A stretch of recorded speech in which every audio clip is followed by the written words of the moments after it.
tenemos el privilegio esta tarde de tener a Carolina aquí con nosotros en su casa.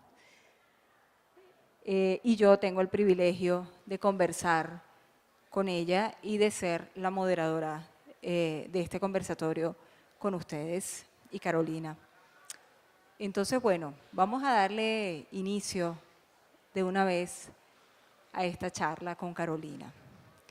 Ustedes la conocen perfectamente, saben de su origen, de su historia. Además, sé que a Carolina no le gusta que uno hable de su hoja de vida, de su biografía, pero hay aspectos de ella que a mí me han llamado poderosamente la atención y es, le gusta la noche, le gusta el silencio, le gusta alumbrarse con velas, le gusta vivir lejos del ruido, en el campo. Además, estudió psicología, estudió química, estudió algo con hierbas. Qué imagen más romántica de mi pintas. ¿Sí se está escuchando? Sí. Sí. Wow. Y me parece estar hablando del perfil de una hechicera. Muy Entonces, romántico, no me suena. extraña que te dediques a este tipo de literatura, porque eres ya una hechicera, eres una Wicca, realmente. Además tiene un origen húngaro, o sea, estabas destinada a esto, Carolina. ¿Qué tal? Qué chistoso.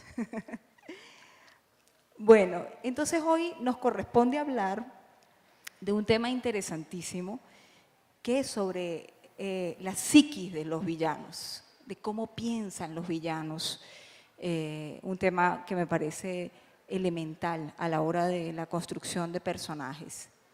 Entonces me gustaría comenzar con una pregunta muy general para abrir ese panorama y adentrarnos en el tema, y es sobre la crueldad.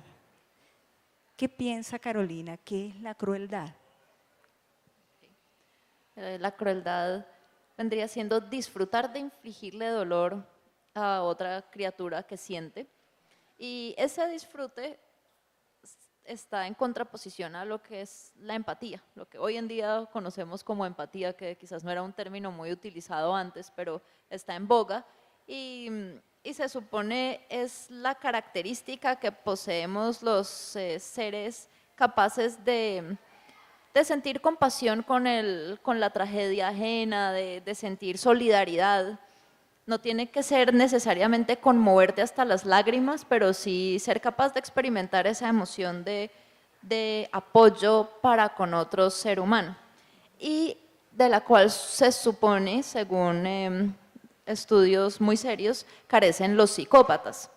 El psicópata no tiene absolutamente ninguna empatía, es incapaz de experimentar esa emoción para con los demás y por lo mismo puede obrar. Ojo que psicópata no quiere decir asesino, ¿no? En estos días se explicaba en redes, pero un psicópata puede ser tu mejor amigo de la universidad, puede ser tu abuelita, puede ser tu primo, tu hermanito menor. Es una persona que no tiene empatía y tiene ciertas características como la crueldad, que lo distinguirán de otros seres humanos.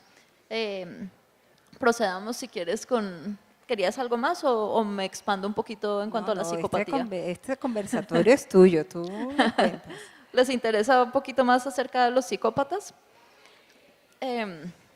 Los psicópatas tienden a ser las veces de espejo de sus víctimas. Como ellos no son capaces de experimentar las emociones como las experimentamos los seres que somos, que sí poseemos empatía y que sí tenemos emociones normales, por decirlo así, que las experimentamos todo el rango de afecto, amor, preocupación por los demás, ellos empiezan a imitar lo que su víctima dice sentir y son muy buenos para hacer las veces de espejo. Inicialmente. Entonces, la víctima se siente muy fácilmente identificada con el psicópata porque se está viendo a sí misma. Y como el psicópata no tiene la emoción, lo puede reflejar tranquilamente. Digamos pues que el psicópata es, antes que todo, un gran imitador de las emociones y de las vivencias de la otra persona. replica las frases que tú digas de lo que te importa, te hace sentir que comparten gustos, que comparten quizás una historia, algo que a ti te haya dolido particularmente, el psicópata también lo vivió. Y después sí empieza a operar de modo que pueda controlarte y de modo que pueda ya empezar a minimizar tus emociones, a hacerte pasar como una persona demasiado sensible o que se ofusca fácilmente. Sí, a subyugarte y a manipularte y a hacerte sufrir adrede, con crueldad, que era de lo que hablábamos. Entonces, bueno, este fue el pequeño paréntesis hasta ahora de los psicópatas. Buenísimo. Bueno, ya saben cómo identificar a su vecino psicópata. Ok, O a ahora la novia. entremos un poco en el tema literario. Tanto en el cine, lo vemos en los cómics y en la novela clásica, los villanos tienden a tener una evolución. Unos de entrada, de plano, son malos. Otros se van transformando hasta que finalmente vemos los cuernos y la cola y esa psiquis ya desarrollada. Tus villanos, Carolina, ¿cómo construyes tus villanos? ¿De entrada, de plano, crueles? ¿O te gusta ver, construir la evolución del ser villano? Yo creo que, bueno, según el libro, ¿no? Porque en Vampir, en Vaida y en Pie de Bruja sí se dan unas pistas bastante claras desde el inicio de que este personaje no es precisamente una perita en dulce. Y si no es un supervillano, pues tampoco es claramente un ser humano maravilloso ni alguien que le produzca al lector una gran empatía, precisamente. No es como que, ay, este es el personaje con el cual yo me siento identificado de plano. Puede que tenga algo encantador, pero no es el personaje que al lector le va a preocupar más. Pero ya muy pronto dentro de la trama sí queda claro que son los villanos, entonces en esto soy más sincera, digamos, con el lector, como que mira, aquí está tu chica mala, como Susana en Vampir, o tu chico muy, muy malo, como Hywel en Vaida, o Nemeth de Pie de Bruja, que ese me parece que es el que más claramente se nota este tipo, es lo peor desde el inicio, con la primera frase, con la primera mirada, como que tú ya sabes que ese hombre es, además es tan parecido a los de la vida real, que creo que se ve muy claramente. El otro villano, que es el del despertar de la sirena, también es muy parecido a los de la vida real y a los psicópatas de los cuales estábamos hablando. Es ese villano que tú no ves inicialmente como una mala persona, sino al revés, él es súper dulce, él está reflejando tus emociones y diciéndote lo que tú quieres escuchar. Y en cambio la otra villana del despertar de la sirena parece la criatura más perversa y maligna todo el tiempo y luego descubres que en verdad el villano era otro, no ella. Sí, hay una, digamos, es compleja tu construcción. Más que la es tan- construcción allí, yo diría que es la historia, la línea que te permite ver cómo es cada personaje. Ahí sí en el despertar de la sirena es una revelación paulatina de lo que son las personalidades de cada uno, pero en los otros libros, en los anteriores, no es tan gradual. Ya es simplemente ver qué tan malo es el villano, pero ya sabes que es malo, sino qué alcances puede llegar a tener un villano a través de todo el libro. Y creo que sí son, que cada vez dice uno como que, pero no puede ser tan malo, sí, puede ser peor. Y hay gente así también, ¿no? No hay duda de eso. Carolina, hay villanos cerebrales y hay villanos pasionales. ¿Cuál de estos dos te seducen más a ti como lectora? A mí me gustan mucho más los villanos cerebrales, personalmente. Los he disfrutado muchísimo y mis dos villanos favoritos de todos los tiempos son Walleran de los Pilares de la Tierra, que yo no sé si hayan leído ese libro. Si no lo han leído, léanlo, qué bueno es, sobre todo por ese villano. El obispo Walleran es cerebral a morir, y es maligno. El de impulsivo no tiene nada. Es fabuloso. De hecho, también pues, tiene mucho encanto. Es uno de esos villanos cerebrales que sí, tú dices, lo odio, pero me encanta este villano, cómo hizo para construirlo el autor. Y el otro es Ellsworth Toohey, que es el villano de, ay, no sé cómo se llama el libro en español, siempre se me olvida. Es The Fountainhead, que es una novela de ficción de Ayn Rand, que es una filósofa. Ese villano, Ellsworth Toohey, ese sí es inspirado en los villanos de la vida real, pero es un villano intelectual. Es lo que es la maldad intelectual, y eso lo vemos todos los días, todo el tiempo, argumentos en redes sociales, reproches desde un punto de vista moral, pero que no están bien sustanciados en lo filosófico. Es un villano interesantísimo, lo odio, y se ve muy fácilmente, o sea, es muy fácil reconocer los Ellsworths de nuestro entorno. Si alguien no ha leído el libro y no ha visto por qué Ellsworth es malo, es muy difícil que la persona entienda cuando alguien dice, ese sí es mucho Ellsworth tú y lo odio, porque se ha vuelto tan común ser así. Pero les recomiendo mucho leer ese libro. Fabuloso. He notado que tienes digamos, como una devoción, como un amor por los clásicos. Entonces, dentro de esos clásicos, los villanos clásicos versus villanos contemporáneos. Háblame un poco de esa percepción que tienes de la psicopatía entre el villano clásico y el villano contemporáneo. Pues a ver, mira, hay una villana clásica que a mí me fascina, que es Medea, y de hecho yo creo que es uno de mis libros favoritos, tan cortito y tan perfecto. Pero Medea, al fin y al cabo, es una villana con la cual uno se identifica plenamente, y el autor es tan genio que logra que el lector termine apoyando el homicidio. Así tú moralmente no estés de acuerdo con el homicidio ni con la venganza en la vida real, pues tú te lees la historia de Medea y tú terminas diciendo, ay, qué dicha que los mató, pero qué rico que los envenenó, más, quiero más, y es catártico. Y tú terminas siendo el aliado emocional e intelectual de la villana. Eso es lo que yo digo, eso es un autor que es un verdadero genio. Esa sería una psicópata, ella es una asesina, se vengó. Bueno, no sé si sería psicópata, espera. No, ya pensándolo bien, no, Medea no. Pero sí es una villana emocional que por fuerza de circunstancias se transformó en la villana de los demás. Y me encanta eso que estás diciendo porque me da pie a hacerte la siguiente pregunta. Sartre decía, y recomendamos que lean Sartre, ¿verdad?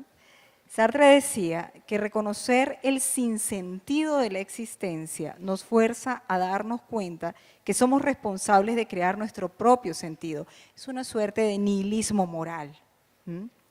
Entonces, tus villanos, o esos villanos que tú admiras, de otros autores también, responden a un origen consistente, o sea, fue necesario algo para disparar ese villano que de alguna manera todos pudiéramos tener adentro. Y esto por lo siguiente, ustedes recuerdan el personaje del Guasón, ¿verdad? Claro, el clásico villano del Guasón en Batman, que fue inspirado en una obra que se llama El hombre que sonríe, del año 1928. Y hay una frase que lo identifica y es: todos estamos a un mal día de distancia de ser lo peor del mundo, de ser el peor villano del mundo. Entonces, esto tiene que ver con eso que estás diciendo, justamente, de tu villana favorita. Sí, uy, ¿qué pasó? No creo que, volumen, ¿quién lo está manejando? Se subió de repente. No creo que todos nos convertiríamos en villanos por el hecho de sufrir una tragedia o vejaciones.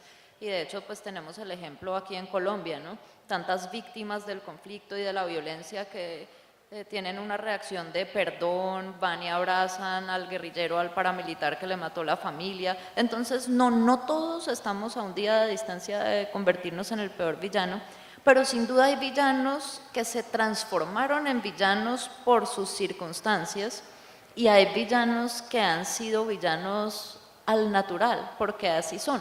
Así son sus personalidades, así son sus emociones, quizás sea fruto de la química cerebral, quizás sea fruto de la crianza, eso no lo sabemos, pero el caso es que no es porque alguien les hizo daño o porque sufrieron y reaccionaron, sino son villanos. Otros se transformaron como Medea en villanos. ¿Cómo un villano seduce al lector para que se identifique con él?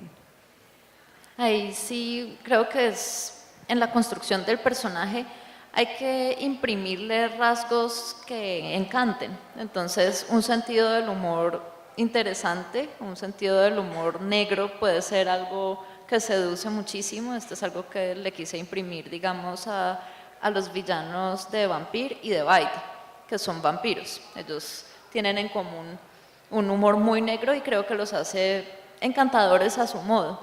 En cambio, hay villanos que no poseen ninguna cualidad encantadora. Es un villano que tú simplemente vas a odiar, no te va a gustar, te va a caer mal, como el Sword Tui de Ayn Rand, o como el villano de Pie de Bruja. No tiene absolutamente nada de encantador, nada. Solo si tú eres como él, podrías sentirte identificado y querer que salga victorioso. Con los demás uno puede decir, ay, que no la maten. Bueno, vamos a hablar del elemento del miedo. ¿Cómo trabajas el elemento del miedo en tus personajes? Entendiendo que el miedo, ustedes recuerdan a Darth Vader, ¿verdad? De Star Wars, que es uno de los grandes villanos. Y a él lo movía mucho el miedo a perder, el miedo a la muerte. Entonces se dice que el miedo a la pérdida es un camino al lado oscuro. En la construcción de tus historias, ¿cómo manejas el elemento del miedo? Pues, tomando ese ejemplo, en el caso del personaje histórico que encarna uno de mis personajes de ficción en Vampire, sería la Condesa Sangrienta. Y a ella la mueve el miedo de perder su juventud, su encanto. Entonces, ahí sí tomé la historia de la leyenda real, que es que esta mujer obsesionada con ser bella para siempre se convirtió en la asesina en serie más prolífica de la historia. Esta Elizabeth Bathory y pues mató más jovencitas que nadie, sigue teniendo pues su récord para bañarse en su sangre y conservarse bella. Entonces, ese miedo al envejecimiento vendría siendo el motor de alguien que se convierte en un supervillano. Y fíjate que curioso, últimamente las mujeres, bueno, los hombres también, algunos hombres, pero algunas mujeres están usando este recurso como un vampirismo, de sacar sangre, la procesan químicamente, inyectan el plasma para rejuvenecer el rostro. Sí, lo he escuchado. Incluso Y pensé en ella. es una especie de vampirismo contemporáneo. Pues es de ella misma, entonces no se podría decir que es vampirismo porque le extraen la sangre a la mujer, pero es el mismo método.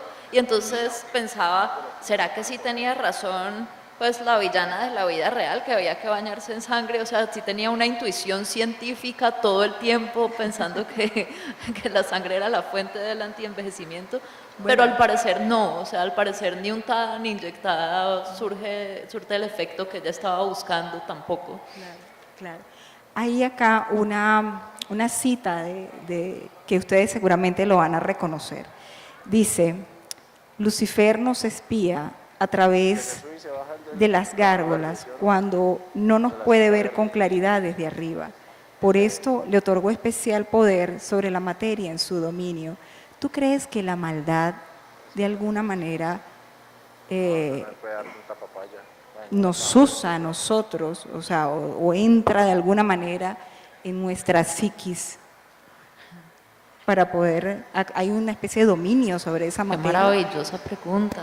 No, yo no creo, pero me parece un recurso súper útil para la ficción. O sea, ya es como creer en posesiones demoníacas, casi el equivalente, ¿no? Fue el diablo en que entró en mí y me hizo hacer esto. Pues es la excusa más usada, ¿no? A través de los siglos del ser humano para justificar su maldad, ¿no? O fue el diablo el que me tentó y me hizo hacer esto, el mal entró en mí. Sí es una idea que viene, si no estoy mal, desde los griegos, cuando decía que estás con daemón, que es como entró un demonio en ti, pero ahí no tenía la connotación de demonio cristiano. Ahí era un espíritu fogoso y podía ser o para bien o para mal. Era algo que te hacía exaltar. Ya luego con la religión sí se volvió como el influjo del maligno. Esto es lo que te hizo orar mal. Y como te decía, sí, pienso que es una excusa que usamos. No creo que a nadie el mal como fuerza o como energía entre en ella y lo domine y lo haga hacer. Creo que tenemos emociones, algunos más evolucionados según lo que nos ha permitido sobrevivir como especie. Entonces la empatía sería una de esas cosas que se desarrolló para que sobreviviéramos ayudándonos unos a otros, y los que no tienen la suficiente empatía, el psicópata, vendrían siendo los que no evolucionaron muy bien para desarrollar esas emociones y esos rasgos de personalidad que te permiten ayudar a los demás. Bueno, creo que tienes un público que está con muchas ganas de hacerte muchas preguntas y de hacerte comentarios. Chéverísimo. Entonces, ¿Pasamos el micrófono? si quisieras Sí, claro. compartir con ellos, Claro. o quisieras comentarnos algo más de tu obra, del No, tema. que los voy a aburrir hablando lo que ya han oído tantas veces, no. Chévere, chévere que hagan preguntas, pasarles el micrófono y que aprovechen el espacio. Ah, se le fue el volumen. Ahí lo tienes. Eso. Si quieren levantar la mano y si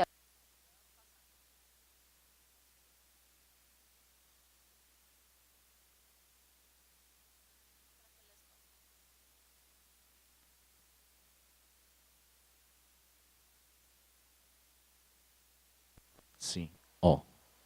Ey, sí.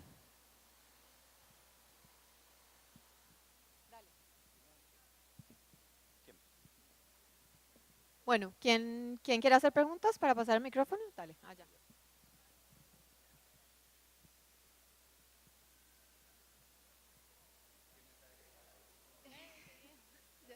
¿Hablo yo? ¿Hablas tú o hablo yo? ¿Yo? Ok. Bueno. ¿Sí suena? ¿No? Hola. Hola, hola. Ey. ¿Sí? Ok.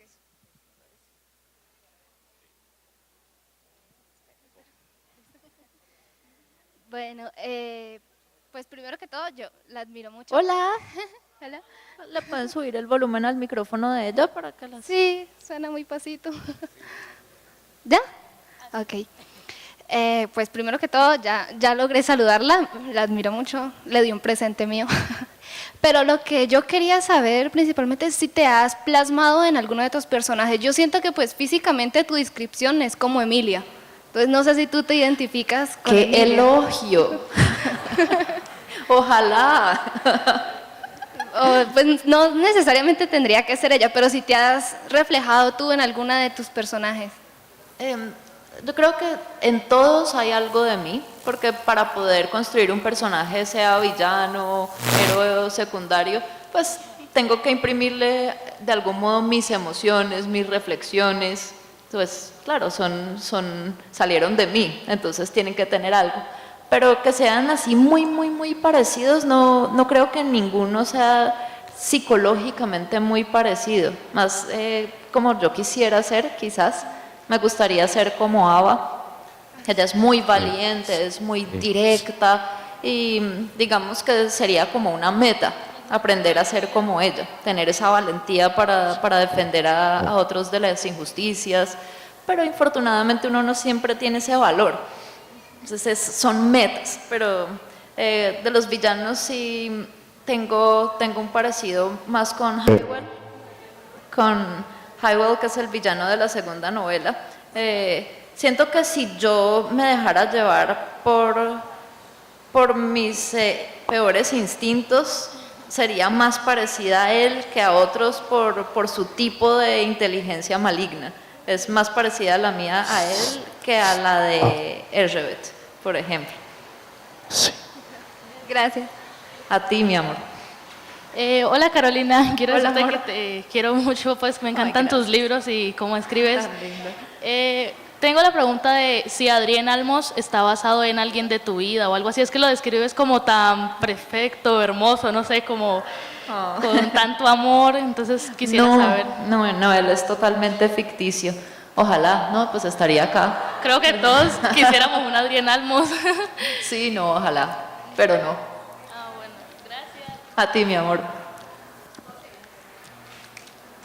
Espera, vamos por turno.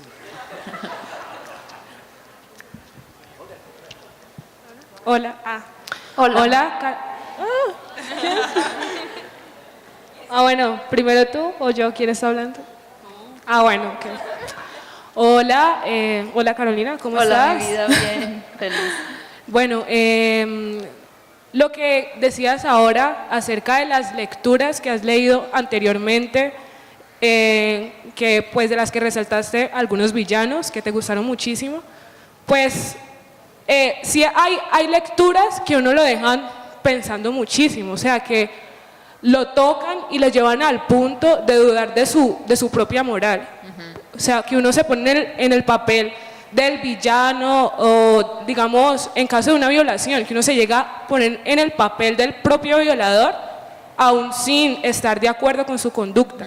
Entonces mi pregunta es, ¿hay algún libro tuyo o ajeno que te haya hecho llegar a ese tope, que empieces a dudar de ti misma o de tu crianza, de tu moral? Sí, Medea, el que les decía, porque en esos casos yo la entiendo tanto, es tan espantosa la afrenta, la humillación reiterada, que yo digo, sí, yo justificaría un asesinato en esas circunstancias y le ayudaría a esconder los cuerpos, o sea, puede que piense, jamás lo haría, pero al leer el libro, sí, yo digo, ¿dónde está la pala?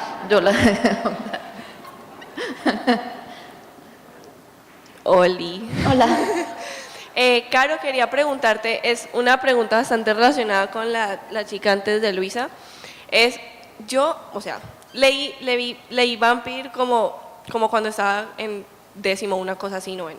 Y ahora ya estoy como al tope de la universidad y el último que me leí fue Pie de Bruja y he estado como enamorada de todos los personajes y llegué a Pie de Bruja y Slaven me voló la cabeza. O sea, fue como, Jesucristo, yo necesito a alguien como él en mi vida. Y quería preguntarte, o sea, desde Adrian hasta Slaven, o sea, ¿cómo has hecho para crear esos personajes que, digamos, a personas o a mujeres como yo, es como, yo quiero uno? Pues me encanta que te encanten. No fue, digamos que yo no creía, no sabía que estos personajes masculinos fueran a enamorar de ese modo a los lectores, porque no era como esa la intención, sino que yo tenía que enamorarme de esos personajes siendo la narradora, ¿no? Porque uno se convierte en la narradora totalmente, o en el narrador, si es hombre. En el caso de ellas, tenía que amarlos. Y la misma historia me iba guiando hacia la construcción de ese hombre que enamoraría a la mujer que estaba contando la historia. Tenía que reunir unas características muy específicas para enamorar a esa mujer muy específica que está narrando. Porque, digamos, Martina no se habría enamorado de Slaven y Emilia no se habría enamorado de Adrian. Son cada oveja con su pareja, como se dice allí. Slaven no se habría enamorado de Emilia. Slaven solamente podría haberse enamorado de una mujer como Ava. Entonces, qué bueno que sí se hayan enamorado, qué chévere, porque también significa que hay una identificación muy grande con la narradora.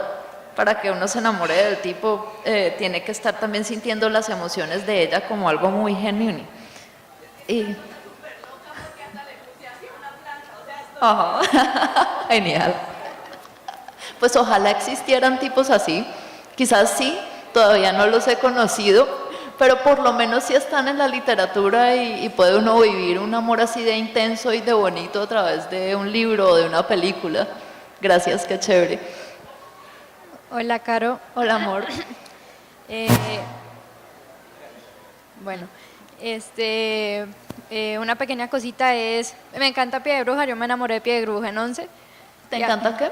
Me encantó Pie de Bruja. Ay, qué De hecho, bueno. yo empecé a leerme la trilogía del final, del tercero al primero, pero me quedo con el tercero. Lo que te iba a decir es que tú has sido como de las primeras escritoras en Colombia que ha atrevido a escribir fantasía, pero de la fantasía que todos conocemos como Drácula, así tipo Frankenstein, Mary Shelley, Sí. Bram Stoker. Nosotros aquí obviamente tenemos nuestra literatura indígena, afrocolombiana, Sí. bayuna, antioqueña. Sin embargo, te quería felicitar eso, porque es Ay, admirable, es muy admirable que aquí en Colombia también podamos hablar de leyendas europeas, de mitos europeos. Y también te quería preguntar, ¿cómo tú te has sentido al darte cuenta, al saber que en esta juventud de Colombia, más que todo aquí de Cali, que en donde estás, a pesar de las situaciones que muchos hemos visto, ha sido una influencia? O sea, puedes cambiarle la vida a alguien por medio de un libro, aún aquí, sabiendo que hay diferentes subculturas que alejan a la literatura. Qué linda, muchas gracias. Pues mira, de lo más bonito que me pasó con los libros es haber descubierto que encontré a mi gente, por decirlo así. Porque cuando yo estaba creciendo en Cali no teníamos pues redes sociales y la forma de comunicarnos ahorita tan rápida por medio de Facebook, Twitter, Instagram, y saber que otras personas comparten nuestros gustos. Entonces, digamos, yo era la única persona en mi colegio o en mi universidad a quien le gustaban los vampiros. Yo era la que coleccionaba los libros de vampiros, la que había leído Drácula, y yo estaba sola, pues en cuanto a mis gustos, ¿cierto? Si hubiera tenido los recursos que tenemos hoy en día, seguro habría encontrado gente que ya conozco hoy en día, que también tiene mi edad, que es súper apasionada de lo mismo. Pero entonces, ahora que los conocí a ustedes, me embargó una inmensa felicidad y alegría, porque me di cuenta de que éramos cantidades de personas que realmente tenemos esa predilección y esa crítica tan cliché que venía oyendo yo hace años, que era ¿cómo osas escribir acerca de leyendas y mitos europeos? Es que tú eres apátrida prácticamente, ¿no? Como que tú tienes que odiar mucho tu país para ponerte a tomar del folclore de otras partes. Tu deber como colombiana es reflejar la realidad nacional, bla, bla, bla. Entonces, claro, uno se aburre, se satura de eso, se enfurece y se cierra, pero ya al encontrar los lectores, que también son como uno, porque uno antes que escritor es lector, dice, oye, todos los demás afortunadísimamente estaban equivocados, y en todas partes hay gente con predilecciones distintas, múltiples, varias. No siempre tenemos que leer la novela pues de la prostituta y el narco, o si tiene que ser folclórica no tiene que ser la mojana ni el duende, puede ser lo que queramos. Eso es muy bonito, muy chévere. A ti, mi amor. Hola. Hola Carolina, ¿cómo estás? Hola, ¿cómo estás? Encantado de conocerte. Lo mismo. Quería decirte ante todo que, pues si eres una bruja, es la bruja más hermosa que yo he visto. Tan divino. Qué piropazo, gracias. Caro, quería preguntarte, de todos los escritores que han sido las leyendas del terror, los íconos del terror como Stephen King, como Anne Rice, como Lovecraft, de todas estas leyendas que tú conoces, Sí. ¿cuál ha sido el que más te ha proyectado, el que más te ha inspirado para escribir terror? Muchas gracias, súper chévere pregunta. Pues de los clásicos, Bram Stoker, definitivamente. Fue el primero que leí del género, fue la primera novela seria que leí también, y estaba chiquita, y yo creo que la primera novela seria buena que uno lee lo marca. Eso es indiscutible. Genera un impacto emocional tan profundo en uno que uno como que no puede desprenderse de esa novela, y uno le va haciendo diferentes lecturas a medida que crece. Entonces, Drácula definitivamente, Bram Stoker, fue esa. Y de los contemporáneos, el que más me gusta a mí es Stephen King. Y como ya no me da miedo porque me he puesto a escribir terror, entonces, infortunadamente, ya no me da susto leer terror. Creo que es una consecuencia de ser ya productora de terror también. Se vacuna uno, se vuelve inmune a eso, ya conoce los recursos narrativos, ya sabe para dónde va, ya está jugando a anticipar la trama y no logra asustarse. Pero yo adoro la prosa de Stephen King, escribe muy bonito. A mí me gusta como literato, no, ni siquiera ya para asustarme, sino leerlo. Y creo que sí es una muy bonita y versátil influencia en lo contemporáneo.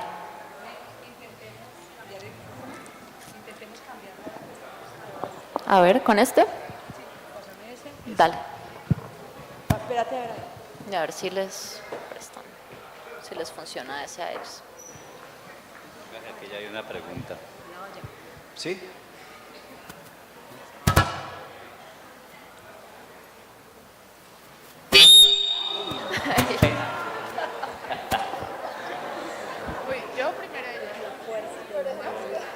Hola, buenas tardes.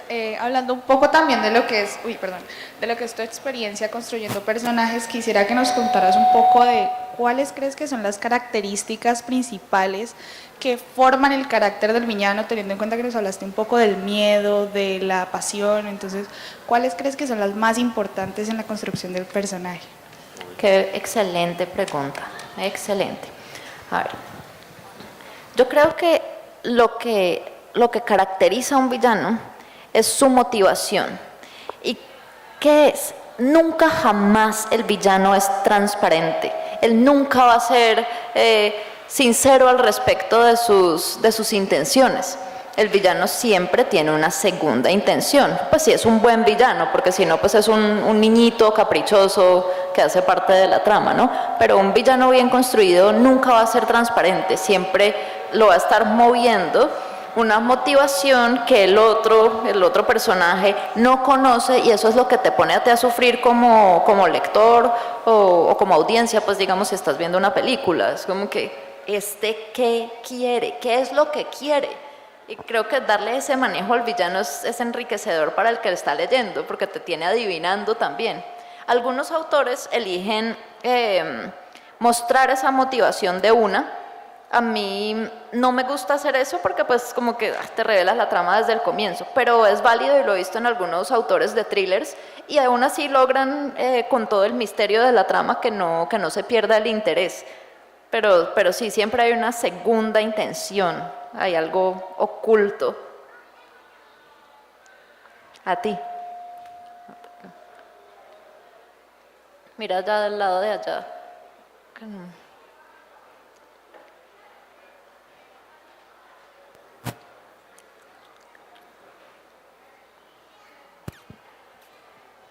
Bueno, hola, buenas tardes, Carolina, ¿cómo estás? Hola, ¿cómo te va? Muy bien, gracias. Para comenzar, soy un gran admirador de tu literatura como tal, Qué lindo, al igual que mi gracias. esposa. Ay, hola, ¿cómo estás? Bueno, para comenzar, felicitaciones por hacer terror tan bueno. Gracias. Me encanta el terror, me fascina mucho, y realmente yo personalmente encuentro que hoy en día hay un poco de decadencia en el terror, y encontrar en una autora colombiana, encontrar que hay buen terror en una autora colombiana es una cosa excelente, me fascina. Gracias. Entonces la pregunta puntual, ¿cómo logras generar esa atmósfera de terror? Que yo esté leyendo una página y realmente logre sentir terror, una cosa que es muy complicada de conseguir en las generaciones de hoy en día. Eso es básicamente. Cierto. Bueno, esa te la contesto pronto. Como me toca meterme totalmente en el personaje, ¿cierto? Convertirme en el personaje, entonces me olvido de Carolina, por decirlo así, y me convierto en, digamos que es Adrian, el que está preguntándose qué le pasó a su papá que salió a ver qué eran esos ruidos.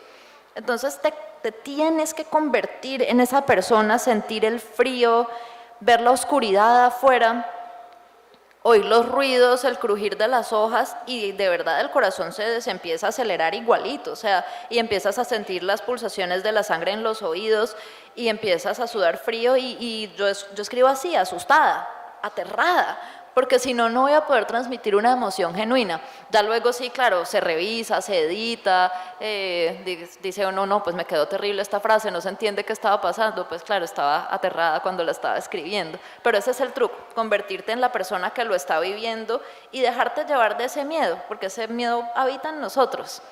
Vamos a ver si lo logro en esta que estoy escribiendo ahorita, porque como les estaba contando, pues que me inmunicé al miedo en el literario. Espero poder volver a asustarme porque sí quiero que sea muy miedosa. A mí me parece que Vampir de mis libros es el más miedoso. A alguna gente le parece que Vaida por el pasaje de la torre y a otros algunos de Pie de Bruja.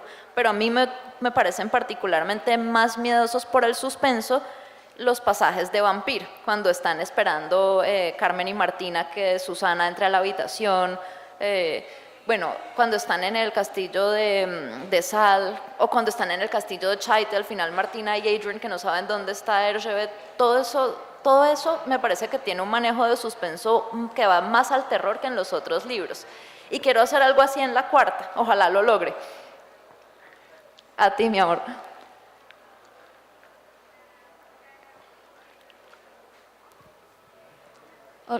Hola, Caro. Hola, amor.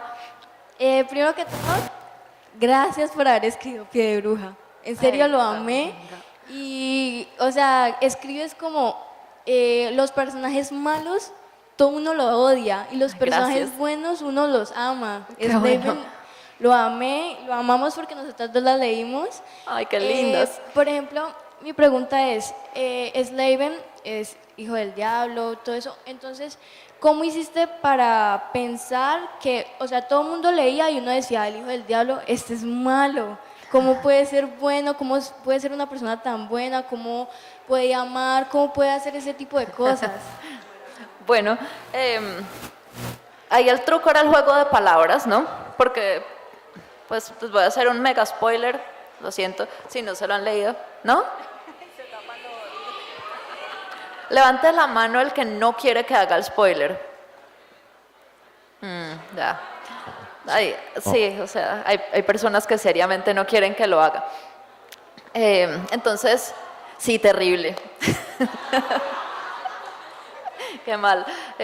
Pasa que alguien es el hijo del diablo y salga no tan parecido al mal en su estado más puro. No puedo responder la pregunta, lo siento, pero pues... No, porque les daño la trama del libro. No puedo contestarla. Sí.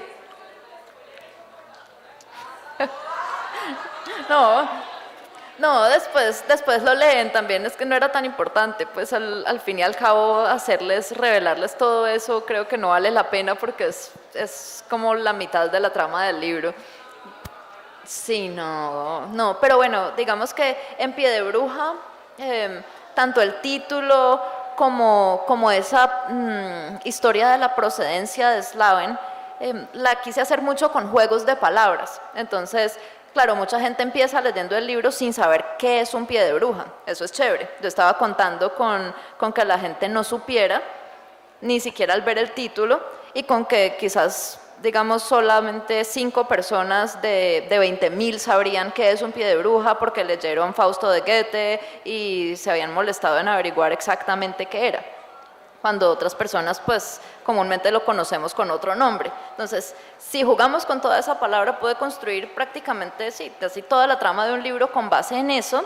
Y lo que sí les puedo contar, que no es spoiler, es que decidí llamar así el libro porque tuve un sueño que me mostró que debía llamarlo así. Yo empecé a escribir ese libro pensando en un chico con el que salí que practicaba brujería supuestamente. Ese era el rumor en el pueblo donde él vivía. Y claro, yo decía, esto es absolutamente ridículo, aunque la decoración de su casa fuera súper gótica, satánica, pues yo no creía en eso ni me parecía que tuviera nada de miedoso, pero él sí lograba imprimirle mucho miedo a la gente del pueblo con eso, era altísimo, muy viga, se vestía de negro, metalero, entonces claro, toda su presencia espantaba a la gente pues como normal, mainstream del pueblo. Y le inventaban de todo hasta que había sacrificado a alguien y lo había enterrado en el jardín. A mí eso me parecía fabuloso, pues yo sabía que no. Pero sí era muy inspirador para mí todas esas reacciones hacia alguien con base en su atuendo, la música que escuchaba y la decoración de la casa, que era más como tirando a Halloween. Y en un momento yo me soñé con los pies de él. Y eran los pies de él con los dedos así cruzados. Yo veía esos dedos así. Pero qué sueño tan raro, qué sueño tan extraño, qué simbolizaba él en el sueño. Estaba haciendo brujería en mi sueño y tenía los pies así. ¿Yo qué es? ¿Los pies de un brujo? El pie de un brujo. ¿Qué significa este sueño? Y abrí Fausto de Goethe, que me lo estaba leyendo cuando aparecía mencionado el pie de bruja. Y yo, ¡oh, Dios! Es el título de mi libro, ya. Lo supe y así se lo puse y sí, genial. Y ahí es cuando el inconsciente colabora con uno para la creatividad también.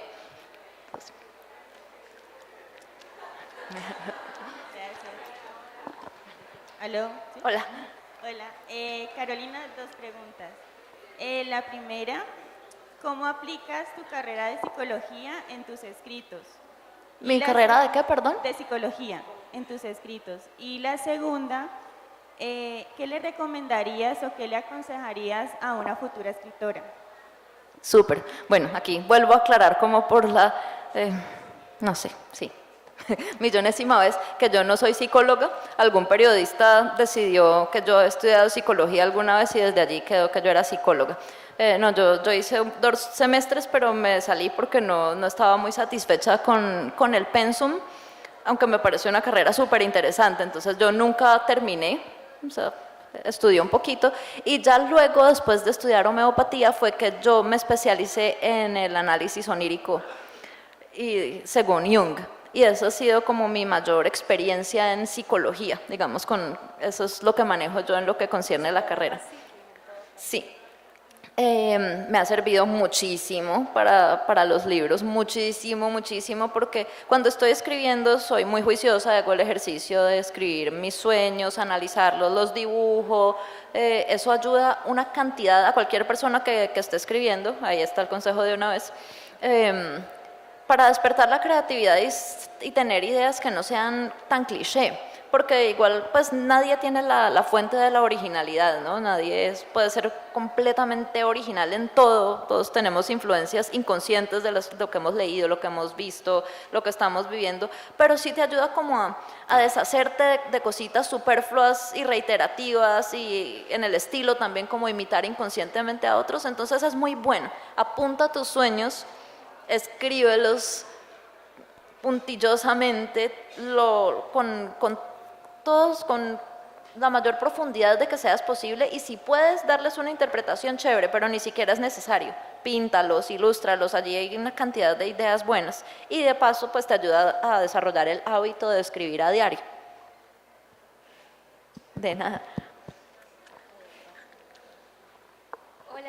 Hola Carolina. Hola, ¿cómo estás? Bien, gracias. Bueno, yo te quería preguntar más acerca de tu forma de escribir. Y es que a mí personalmente me llama mucho la atención cómo los escritores, siendo una persona, logran darle vida a algo y que ese personaje tenga su personalidad, su psicología, su forma de actuar, su mentalidad. Y bueno, siendo tú una persona corriente, o sea, que no seas un villano, ¿cómo es que le das esa construcción a esos personajes? Y también ahora que nos decías que estabas paralizada, pues ¿cómo vas a hacer para volver a encontrar esa creatividad y que tus personajes no sean iguales a los otros? Ok, en mi caso, como yo soy escritora empírica, digamos, yo no estudié literatura, a mí nadie me enseñó cómo debía crear un personaje, una historia, todo ha sido muy, muy espontáneo. No tengo como como una fórmula que seguir para crear los personajes. Se me da al natural, lo cual agradezco muchísimo, que es que yo empiezo a escuchar a los personajes y empiezo a ver las caras y cada vez empiezan a ser más fuertes hasta que ya tengo el personaje que yo sé, listo, este es mi protagonista o este es mi villano. Empiezo y las voces son claras y son distintas de unos de otros, la fisionomía se empieza a dibujar con mayor claridad y tengo allí una persona que podría estarla viendo aquí, está dentro de mí, pero podría ser una persona totalmente real, la puedo oler, puedo coger el pelo y tiene una textura específica, tiene una altura específica, las inflexiones, los movimientos. Entonces, en ese aspecto soy afortunada y nunca he tenido problemas con eso. No, ya digamos, tengo 4 inicios distintos para la novela cuarta que estoy escribiendo y cada uno lo voy trabajando poco a poco y claro, cada uno tiene personajes diferentes que son reales. Para lo de imprimir miedo otra vez, pues debo seguir simplemente haciendo el ejercicio de escribir, que es que en eso es que consiste la escritura, más que en la inspiración, en la disciplina. Uno quisiera que sí fuera algo tan mágico y romántico, eso de escribir como lo pintan muchos que a mí no me parecen particularmente buenos escritores, como que sí, llegó el ocaso y me inspiré, pero no, tú puedes tener una idea inspiradora, pero lo que te convierte en un escritor juicioso es que tú te sientas allí varias horas al día hasta que tienes las páginas escritas y te trasnochas y no estás como soñando despierto y siendo poético y romántico, sino que estás haciendo algo que requiere esfuerzo y concentración y disciplina y sentado y no es nada romántico ni poético, sino eso, cuestión de ser juicioso, como casi todo en la vida, pues si quieres ser un buen atleta. Así espero volver a lograr transmitir ese tipo de miedo. Si no funciona, significaría que tengo que volver a escribirlo hasta que logre sentirlo y volverlo a transmitir. Voy a tratar de asustarme otra vez, he estado tratando de desarrollar otra vez el miedo. Resulta que ya no me dan miedo las mismas cosas que me daban hace 10 años. Entonces, voy a tratar de usar el miedo de las cosas más mundanas que sí me han asustado en los últimos años y tratar de trasladarlo a esas otras circunstancias, a ver si puedo hacer que se lea real, porque el mal escritor no está sintiendo lo que está escribiendo, no es capaz de transmitir una emoción genuina y creo que eso es lo que hace que sí te atrape o no un libro. Que el buen escritor está sintiendo lo que está escribiendo y el lector se identifica con esa sinceridad y eso es lo que hace que no quiera soltar el libro tampoco. Entonces tengo que lograr sentirlo y si no, pues no será miedoso el libro, no será un libro de terror, puede que sea de suspenso, pero tiene que ser genuina la emoción.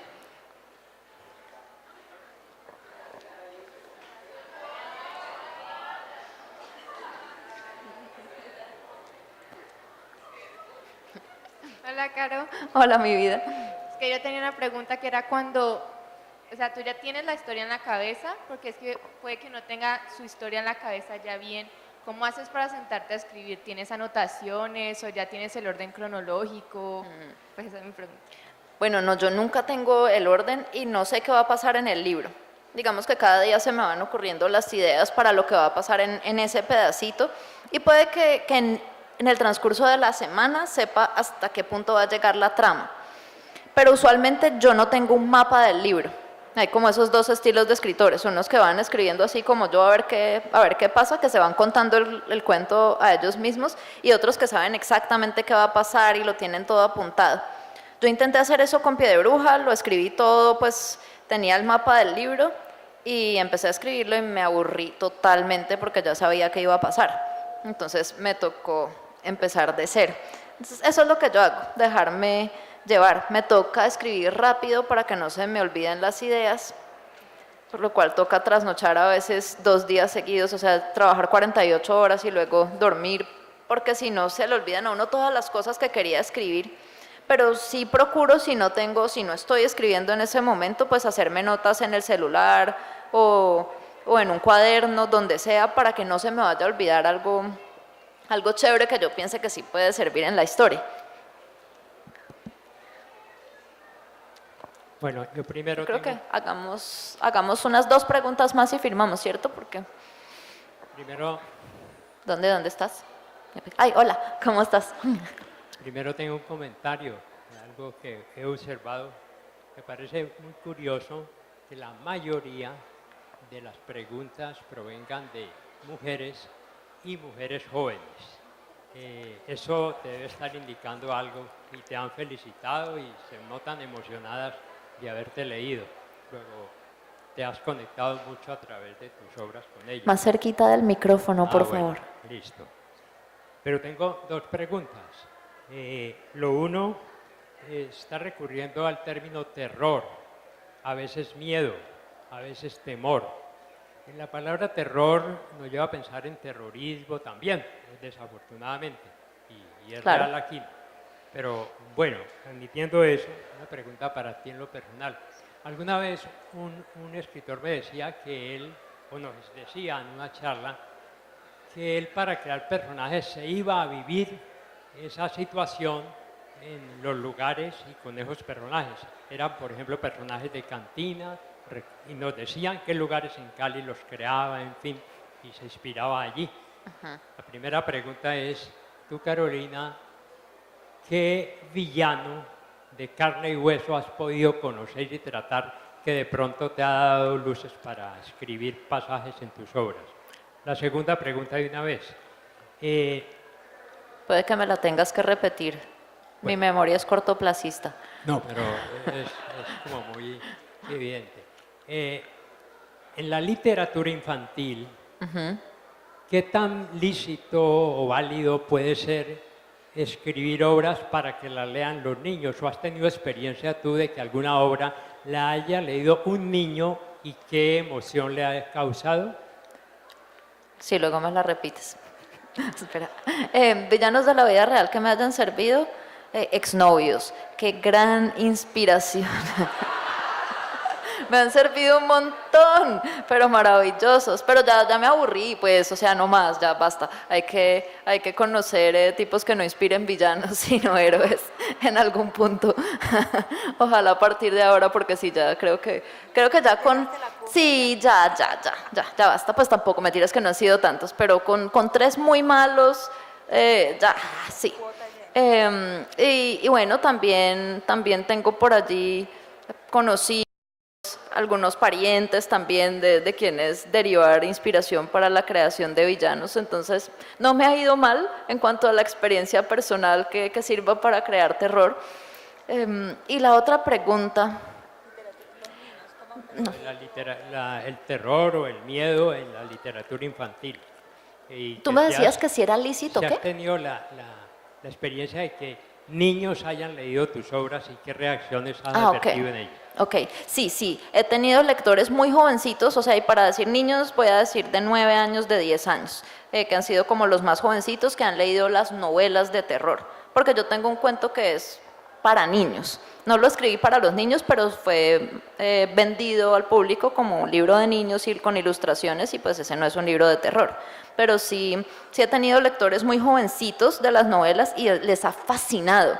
O sea, uno de ellos era un niño chiquitico. Yo fui a visitar a los niños de 11 a un colegio, pues que tenían 17, 16, y llegó esta cosita diminuta, ¡Caro, hola!, a abrazarme y tenía Vampire en la mano. Y era súper inteligente ese niñito, divino, nunca lo voy a olvidar. Me decía, me encantó ese libro y me encantó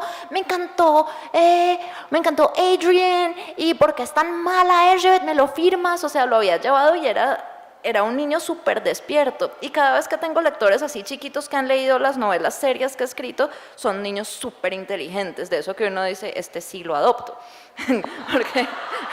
Pero no son muchos los padres, digamos, que permiten que sus hijos incursionen en la novela seria desde pequeñitos, lastimosamente. Entonces, esos han sido niños a los cuales los padres les han dado acceso ilimitado a la biblioteca familiar, porque yo les he preguntado, y bueno, ¿y te lo dejaron leer? ¿Te compran lo que tú quieras? Y sí, efectivamente, siempre son niños que son mimados, entre comillas, en lo que concierne libros. Les dejan esa libertad absoluta y claro, se nota mucho la diferencia de desarrollo intelectual impresionante.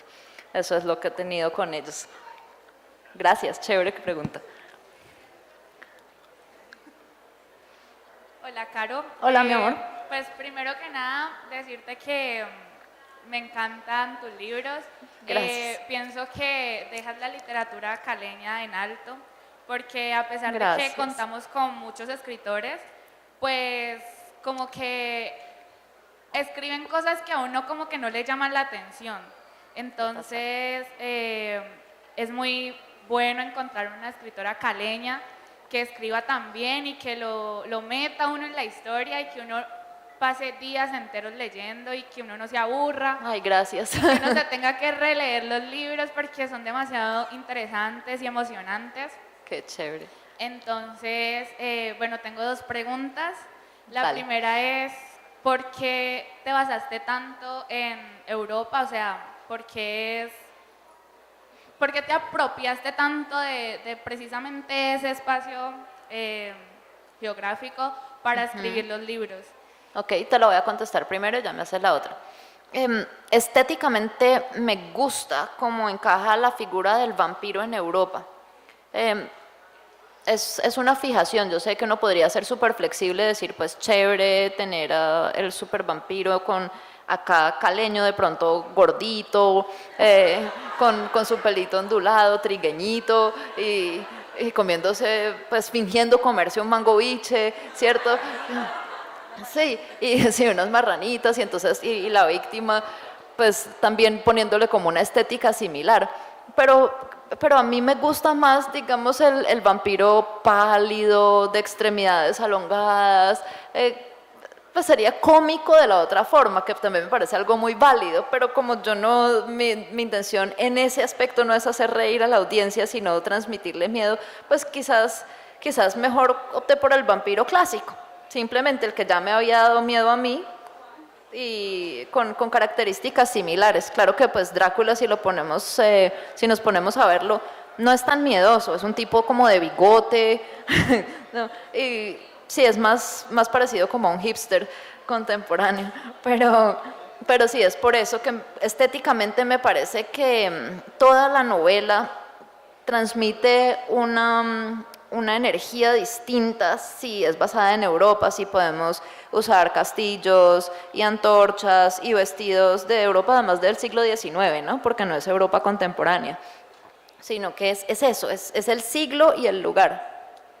Y pues, como un paréntesis en esa pregunta, para escribir sobre esos lugares, ¿los visitaste y estuviste ahí o Muchos de por ellos Google? sí, otros no, pero pues ya tenía una idea de cómo era por haber conocido la geografía, la fauna, la flora, el clima del continente, sí te da como una pauta general.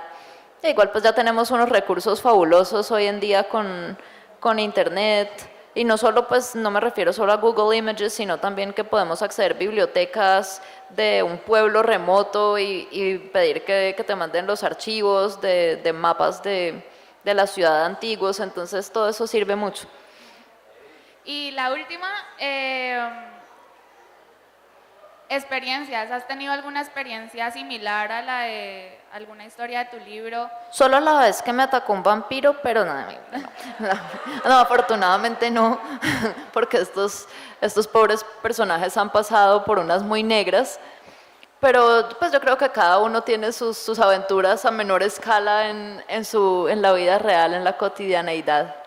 Bueno, hagamos la última pregunta con él, que quiere preguntar y terminamos. Bueno, ya, la última. Micrófono. La generación de ustedes ha sido vampirizada. Vampirizado prácticamente desde la adolescencia, de la posadolescencia.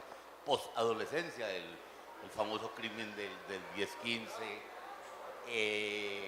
la historia de don Adolfo Aristizábal, que dio para que Mayolo Luis Ospina hiciera pura sangre. Andrés Caicedo se metió dentro de toda la carreta del vampirismo.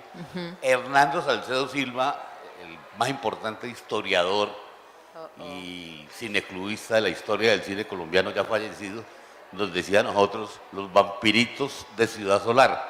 A mí personalmente, y aquí Adolfo García, que también es un cineasta, a nosotros nos dejó saturados el draculismo y el vampirismo y todo eso. Pues a mí sé, no me tocó, a mí sí no me tocó eso y lo mío sí fue Por eso te aparte. digo, ¿te tocó tangencialmente o lo viniste a conocer ahora posteriormente? No, pues yo soy de otra generación, entonces yo los conocí solita porque estaba Drácula en mi casa y aunque mis papás sí eran amigos de Mayolo, mi mamá era muy amiga de Andrés Caicedo, nunca, ¿Quién jamás. era tu mamá? María del Carmen Córdoba, es mi mamá. Y entonces, pues nada, yo... La hermana de Fernando. Sí. No fue por ellos, porque ellos eran mucho más grandes, nadie me dijo, Caro, lee de vampiros. Yo de hecho me enteré de que había toda una corriente de vampiros en Cali hace como 2 meses que conocí a Jorge Navas y estaba haciendo un documental acerca de Andrés Caicedo con él.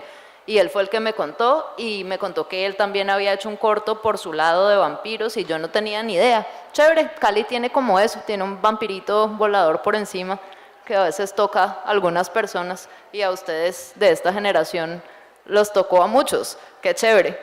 Por mí, genial. Yo sí nunca me voy a saturar de los vampiros. Chicos, muchas gracias por todo, por las preguntas y por estar acá. Bueno, les informo que al lado derecho de la tarima va a haber la firma de libros y fotografías. La Librería Nacional, al ingreso de la biblioteca, está vendiendo los libros de todos los autores. ¿Dónde nos hacemos para firmar? Sí, yo creo que suba uno por uno, que alguien controle la subida. ¿Los van a dejar subir acá o una mesa allá? ¿Van a subir por acá?